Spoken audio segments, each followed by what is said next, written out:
Welcome to Instant Discussions, episode 102. Yeah. We're discussing The Blind Swordsman, Zatoichi. Going to discuss Zatoichi. Or everywhere else it's known as Zatoichi. Just Zatoichi. From 2003. Yeah. There's many Zatoichi films. Yeah. Because Zatoichi is a famous character. He is very much a famous character. Yes, everyone knows Zatoichi. He's alright, it's whatever. And now that I think about it, this might have not been the version I was supposed to watch. Oh well. But is it the version? I thought because it was like I was really going this film like hopeful because of the guy that directed. Did we all watch the right version? The other one, it seemed to be the only one available on Netflix. Oh no, yeah, this was the right version. Because there was another one called Zatoichi the Blind Swordsman that was from '97 that I think was only available on disc. Right. That you had to get. Right. But Hey. okay, so this should be 2003, The Blind Swordsman Zatoichi, as it's listed on Netflix. Japanese samurai drama and action film. Yeah. Mm-hmm. It's about a blind swordsman. Mm-hmm. Whoa. You can't see. Yeah. It's no, Helen Keller Part 2, Helen's Revenge. So, first impressions of the movie, as you're going into this, I guess. I just have a feeling I know it's going to come from that side of the room. Well, we'll see. So First thing I noticed was it was Japanese. yeah, Yeah. it's subtitled. Yeah. Yeah. Except I was concerned about the subtitles because the first credits weren't subtitled. Sometimes the credits are subtitled, but the first couple weren't, so I had to check to make sure my subtitles are on. I definitely thought that the very beginning of the film, like, I don't know, I didn't actually, like, experience it, but after, like, a while, I realized, like, actually, that took a while to get where we are right now. Yes. But for some reason, I didn't experience it, and I don't know why. Okay. I was noticing it. I was noticing it was taking a little while going on there. Where I'm, like, kind of zoning out on it. I'm like, is there a plot going to happen to this anytime soon? Yeah. Because it's a lot of just... All right, they're like, there. It's taking its damn sweet time. They're establishing the hell out of this. Okay. How did you feel on that? Well, after watching it, I realized I own this movie. What? And I've seen it multiple times. Did you not realize that you saw and loved this movie? No, I saw it. I bought it a long time ago. It was during that clearance section. Poster hung up on your wall. Yeah, so right. It's like posters of it everywhere in his room. but I had forgotten a lot of the things. So once it started, I was like, wait a second, it's this one guy. I remember this. So it started off a little bit slow. Mm-hmm.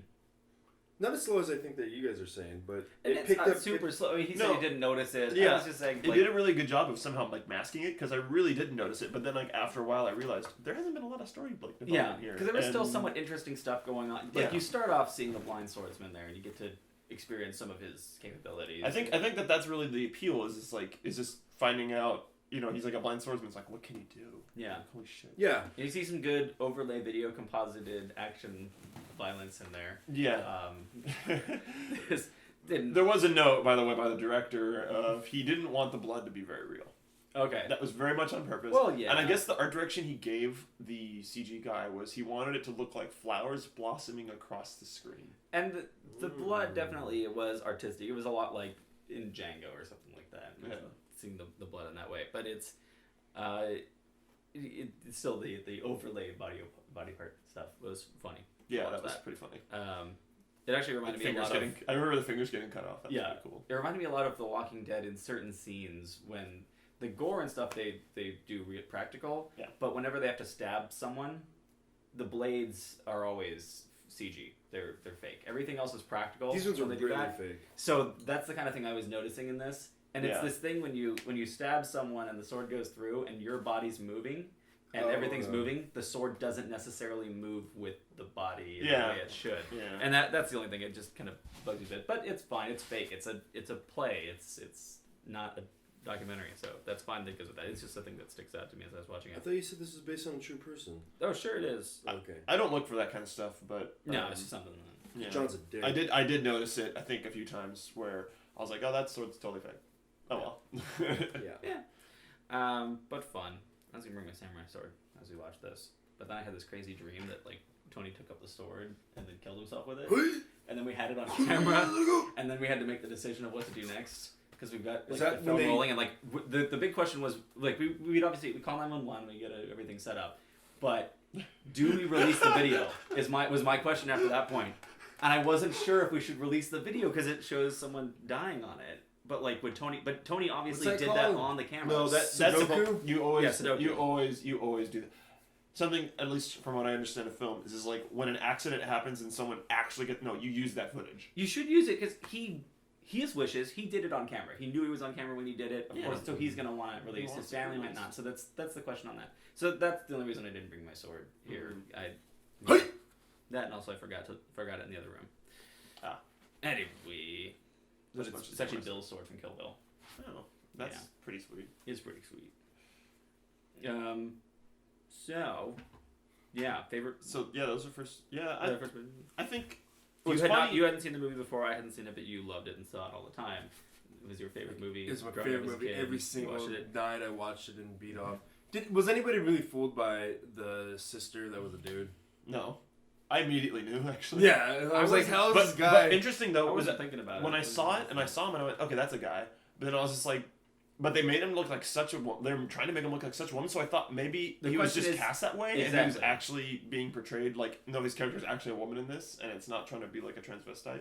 So I went, okay, maybe that's what's going on, and so I just ran with it for a little while, and then I went, oh, okay, no, this is actually what I thought. Okay. I think I've got so many transgender and genderqueer friends that I don't really think about gender and the roles so much anymore nowadays. I do too. And so when I see that stuff, I'm like, I didn't even think about it. I just know that that person's playing the role of the female. I didn't think about it. It was just one of those things where it's like I immediately saw it and I went, oh, that's a guy. Yeah.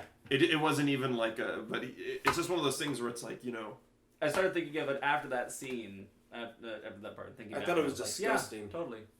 And I started reading the Bible. I had to pause it to remind me of how evil that is. I forgot the is it Deuteronomy?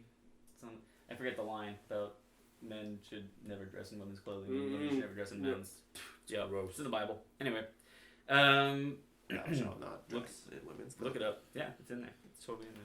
Deuteronomy. You know, one thing I thought was weird about this movie Mm-hmm. was just the stupid guy who just runs around. Like, he really served no purpose. That seemed like a thing that's in a lot of even Japanese or Korean.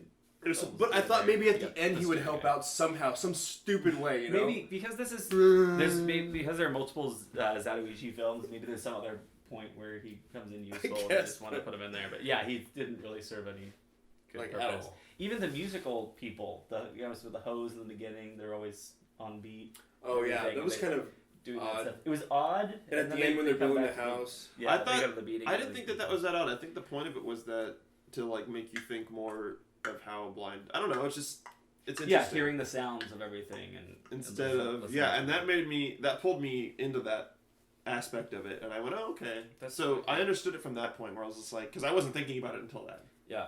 And that's what made me think about it. Was like, oh, okay. I wonder how things would just sound instead of when I see me seeing stuff. So the description of this film doesn't list the word comedy anywhere in there. I actually had the thought. Funny. There's a lot of comedy in this. Yeah, it's pretty funny. I had the thought of after watching it was not watching it.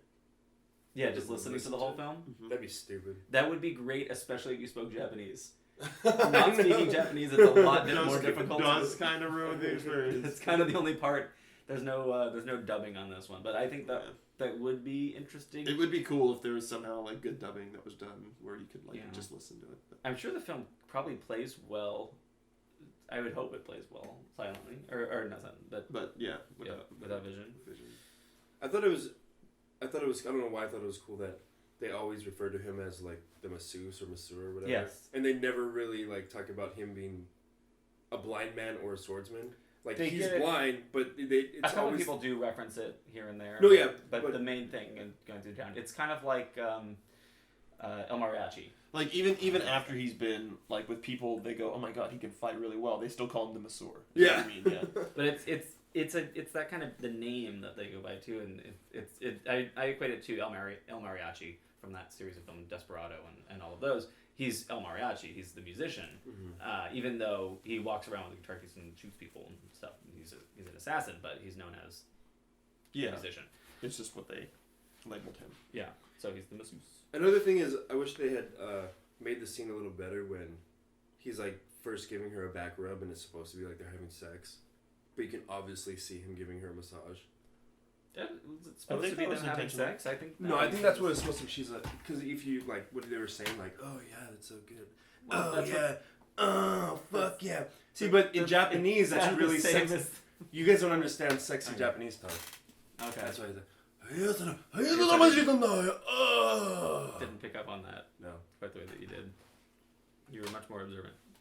I picked up that at first there was that like, wait a minute.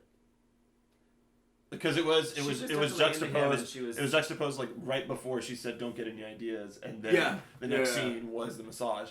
And so like I got that, and I thought it was just supposed to be a joke, and then it's like, oh, they're not actually doing anything; it's just a massage. Yeah, no, I think there was the tension between them. There's the thought of the sex, but it wasn't because he's a masseuse and he's just doing his thing. Yeah, and he wasn't even blind. What the fuck? That was a weird thing. So it's a point that it's story-wise. If I were writing this story from the outset, I wouldn't have needed that moment in it to like. There didn't seem to be a point to me for him not to be blind. But however you look at it the other way of if he isn't blind and he's doing that, then that's fine. That's what he's doing. It just the payoff didn't seem to be that big to me. Yeah, like, the payoff. I'm not really blind. How does that affect anything? You're doing really well as a blind guy. He wasn't tripping. It wasn't well set up. He tripped with his eyes open. Yeah, I know. That's what I'm saying. Yeah, it wasn't well set up. I think in that way, and it wasn't well set up, and it didn't seem to be important. Was the other part. They kind of just do like with the guy running around. They were just thrown in. I guess he's doing the kind of thing with like the one myth about pirates with the eye patch, having it on to keep one eye always ready for night vision. Oh yeah. Yeah. So then, as soon as if you get tossed into like the dark, the hole of the ship, and you can't see anything, you put it over and you're already set for night vision with the other eye. There's that kind of idea where it's like heightening those senses because of that, and he did heighten his hearing by living as a blind man for a long time, but kind of weakens his eyes. You can see that in his eyes. Maybe that's why he was all like, "Oh, in the dark would I win?" So it's really like when it goes dark, he can see better. Yeah, because like he literally opens his eyes because no one can see that his eyes are open. Yeah, yeah, that could be a thing there. Yeah. So that one was probably lost in me a little bit there. Favorite parts of the movie? Ooh. Can I say the part I didn't like? Yeah. Sure. Was that like stupid Star Wars Ewok ending where they're fucking dancing around? I didn't equate it as much as that. I equated it as a Bollywood ending. Yeah. It seemed very clearly Bollywood, and that they were going off of that. Exactly. Ewoks at the end. Ewoks is a large celebration around. They're all playing music, but this is choreographed dance. Everyone doing the same I didn't moves, like it at all. Bright colors. I all hated stage. it. All the good people, none of the villains. Yeah, I think it was very clearly taken from Bollywood. Either way, except except Zatoichi. Zatoichi was there. Yeah, he wasn't there, but he was coming towards there. He was walking towards there, and he had the same shoes on that everyone else did. Their little dancy noise. Ugly shoes too. They're made to make the noise on the stage. They're like tap shoes, but I didn't like it. Okay. Well, you guys like that stupid dancing? I thought it was interesting. I didn't take it as part of the film. I took it as I read up on Bollywood it. endings. So what'd you? It was basically a celebration at the end that they were. It was supposed to be that happy ending, like inserted in there. Okay. Like, yeah, and they did. He actually purposely left out Zatoichi. Ah. Very purposely, because he sees. Apparently, Katana is the director. He sees the Zatoichi as kind of a villain. Yeah, I think so too. Anytime when I look at these films of these guys are charging us rent.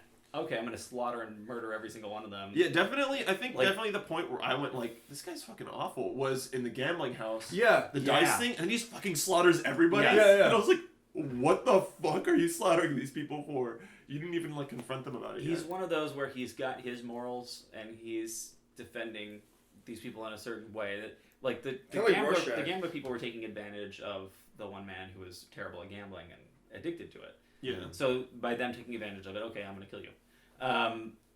It's the unbalanced revenge on the things that he's taking down there. Yeah, that's why it reminds me of Rorschach. Yeah, it's like Rorschach. He's the blurred line, the very black or white thing. Yeah. You're either good or you're bad. You're one or the other, and if you're bad, you deserve to die. Then it's just the... Like, he does all this crazy shit, but then he could totally just rob everybody, and he doesn't. So there's like, is he good? Is he bad? But he went insane at the gambling area. Like, all they do is like "What's up, bro?"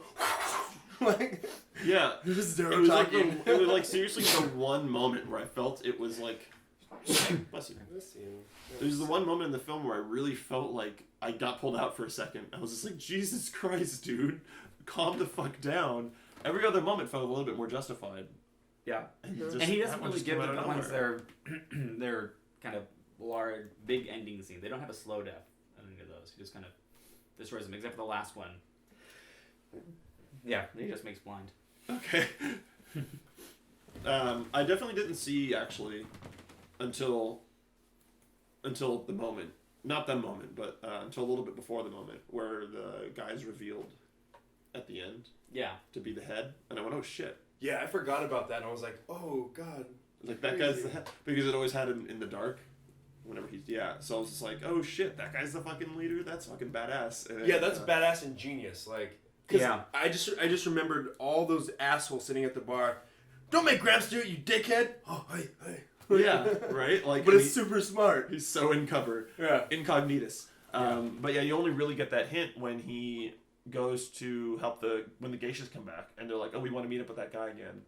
And then he goes out, and then like something weird kind of happens with the guards, and then he sends them, and he's just kind of like, I don't know, he just acted very weird, and I was like, oh, what the fuck's going on? That's kind of how you want to be if you're the supreme ruler. But then even then, I didn't think, oh, he's the fucking leader. I thought, oh, he's being blackmailed or something, and that guy is just, because earlier he was being demanded money from, and I'm like, oh, he just didn't have the money, so now he has to work. Pay it off and deliver these two geishas. So that's what I thought was going on. So I just totally didn't even see it coming. That was amazing. Yeah, I think that one they did a good job with. Not so much with the blind part, with the reveal. We didn't go over favorite parts, huh? I think we're trying to. We keep going on to least favorite parts. I think my favorite part... No, I really like that part. Okay. One of my favorite parts is great, dude. When he first confronts the bodyguard. Just the way he goes in there so quick and goes, shh, and he's like, you're too close there, buddy. You can't do shit. I was like, oh, that's badass. That was because it's really so good. Next and it's like right in his face. It's like the way you draw your sword, you're not gonna get anywhere. Yeah, I thought that was pretty badass. And that was really good. I love that fight scene by the campfire when he's imagining what the play out of this. Yeah, because he's holding it like that, and he's like, and it goes the other way. Yeah, and he's looking at like, this is how. That was awesome. If I pull my sword out like this, that's how it's gonna play out. And he's like, switches his hand, and then does it. Yeah. Like, at the beach. Oh my god. That's badass. Yeah, you kind of get the insight into the mind of the samurai. See, but I kind of feel bad for the bodyguard. Yeah, but they're both they're both bad people. Yeah, they're both not good. They've got their reasons. Yeah. Definitely, but that's how the world is. Yeah. Because once one person, everyone kills for a reason. Especially with those people, these people are in charge. So we don't like them because they tax and they do this. So now we're going to kill them. So they need to have protection on that to defeat the people who are fighting them. Now they're causing violence, and now we've got to get them because of the violence, and it goes back and forth that way. And then once one person is the badass who's been killing everyone, now those people are now the minority, and now they've got to fight back. Instead, we leave one person alive, and that person's got to now take revenge. Everything's gonna happen, especially when there's like a kid left over, as with the geishas. They've witnessed all of what's happened before, and now they've got to take their revenge on it. And so, if there was a kid in this situation of the big leader, then that person would now have to take revenge on the blind swordsman, and they'd be the justified party in that case. You know, one more thing that I was like didn't really like was when it was like way too silly for me when that.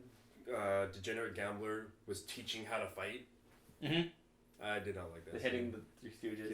Yeah, it was like fucking Three Stooges. Yeah.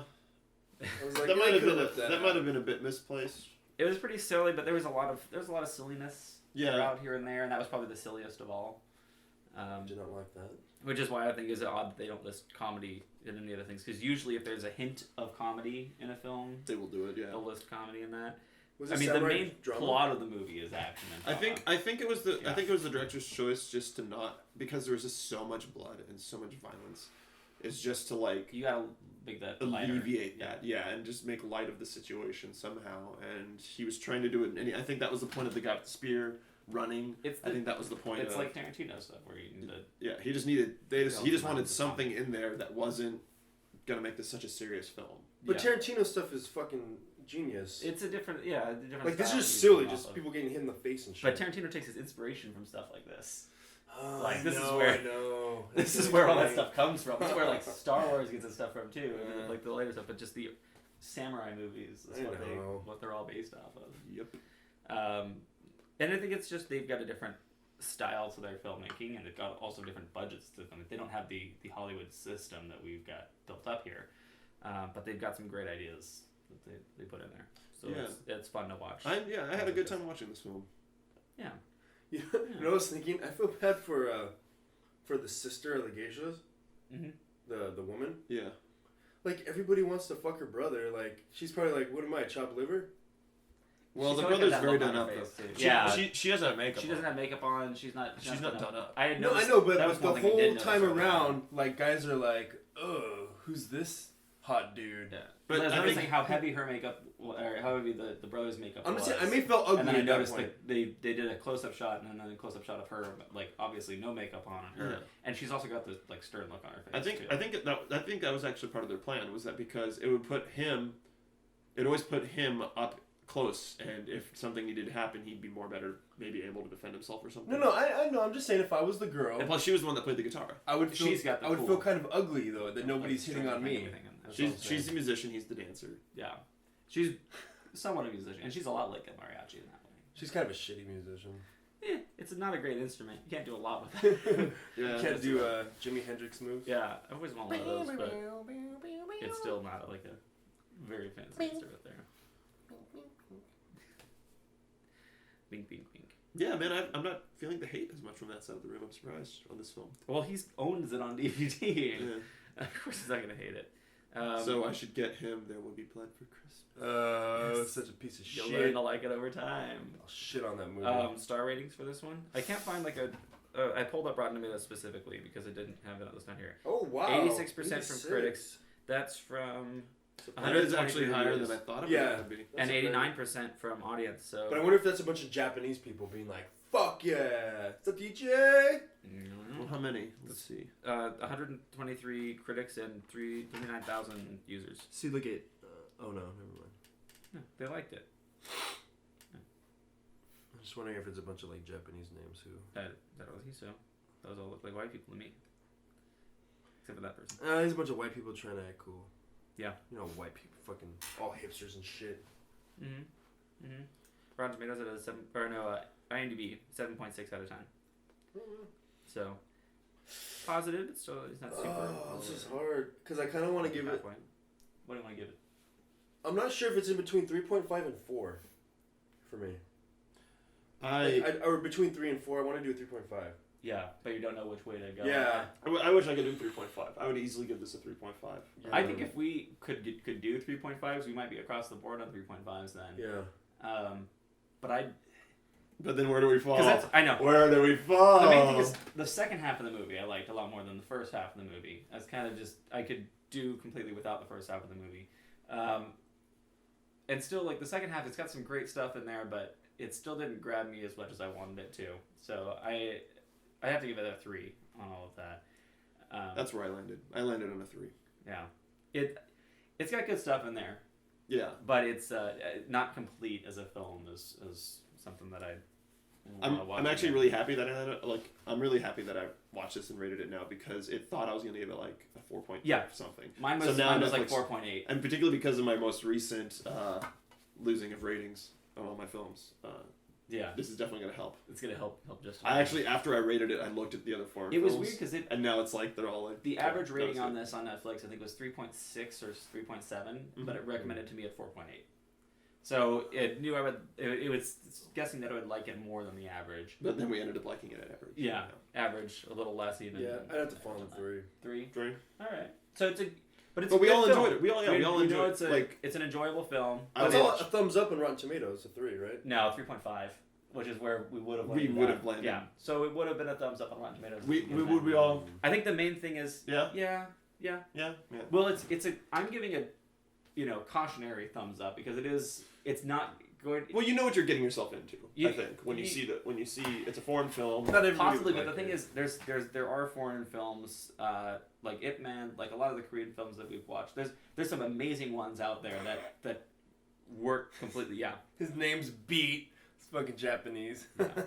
There's a lot of great ones out there that are more solid, and this one does have some flaws in it. That especially with that first half, if people haven't watched as many foreign movies and aren't willing to give it the time, this could turn them off of a lot of other ones if they don't watch the whole movie, and then they're like, I don't want to watch Japanese movies. So that's why it's a cautionary one. If you already like this genre of films, then go on and watch this one, and you'll like it. But Violent Cop. I'm excited. They also have Battle Royale 2. Yep. Battle Royale Special Edition, then Zatoichi, then Battle Royale 2. Yeah, Battle Royale 2. I have not seen it. I have heard very poor things about it. It's fucking awful. Don't ever watch that movie. Yeah. Although I want to see Outrage. Taboo. When it was New Orleans. Mr. Christmas, Mr. Lawrence. Because that one's on Netflix as well. Mr. Christmas, Mr. I'm not sure if I'm going to just Cop. pick it, and then we'll watch it that way, but we'll see. Violent Cop. He was a Johnny Johnny Mnemonic. Mnemonic. What? What? I didn't know he was a Johnny Mnemonic. Oh, he's the Asian guy. Oh, probably. Yeah.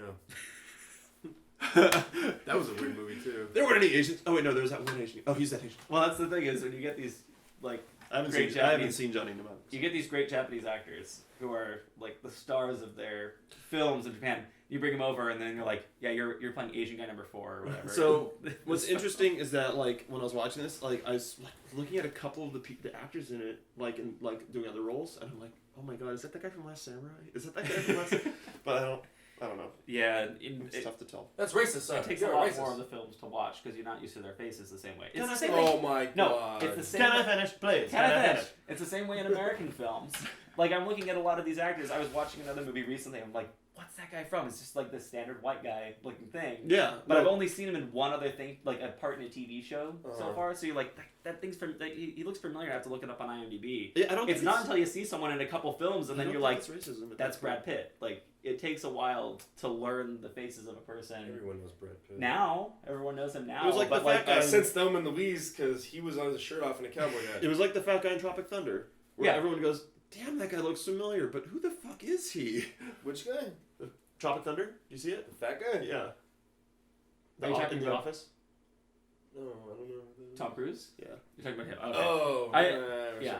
I think it's more like like any of the roles. The first time you see an actor, you're not going to recognize him much. And so when we're watching these Japanese films, you got to watch them a couple times to know like that's that guy from that one. Mm-hmm. And so like the lead actor from Old Boy. Now I'm watching these movies. Lucy, he was in that one. I'm like, that's the guy from Old Boy. Like, now you can recognize him. And, Yeah, the more you see him. I'm definitely gonna watch another one of those guys' films because I want to see more like if I'm gonna like his directing Violent style Cop. or if it's really just kind of. You should watch Violent Cop. I'm gonna watch Outrage. Oh, whatever, dick. All right. Yeah, check out to see if his other films have been. That'd be Outrage is on more solid. Instant Watch. So Outrage on Netflix. we'll see. All right. So what about next week, Steffan? Tony? Okay, yeah, I'll pick again. No! Next week is going to be a romantic comedy by the name of Zoolander. Oh, 2001. Rated PG. 13. Parental guidance. Get your parents in the PG room. 13. Not PG. What is this, a rating for ants? Zoolander next week. All right. I've seen it before, by Oh, the way. I've seen it before too. Yeah, me too. What? All right. So we'll reminisce on that one next week. Thank you for watching and listening. Yeah. Hey, 誰もせんの家でいい